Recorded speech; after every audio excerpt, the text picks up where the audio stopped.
నక్షత్రాలు పుట్టే ప్రదేశం స్టార్ నర్సరీలు. నక్షత్రాలు ఇలా అకస్మాత్తుగా పుడవు. భారీ ధూళి, వాయువులతో నిండిన మేఘాలలో నెబ్యులి పుడతాయి. ఇవి స్టార్ నర్సరీలు లేదా నక్షత్ర శిశుశాలలు అని పిలుస్తారు.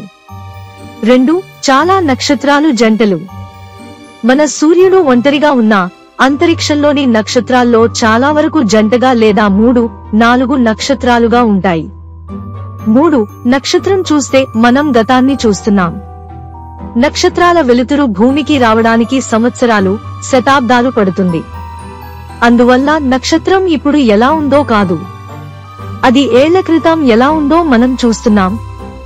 4 నక్షత్రం చనిపోయిన తర్వాత కూడా వెలుతురు కనిపిస్తుంది. ఒక నక్షత్రం చనిపోయిన తర్వాత కూడా దాని వెలుతురు వేల సంవత్సరాలు ప్రయాణించి మన కళ్లలో పడుతుంది.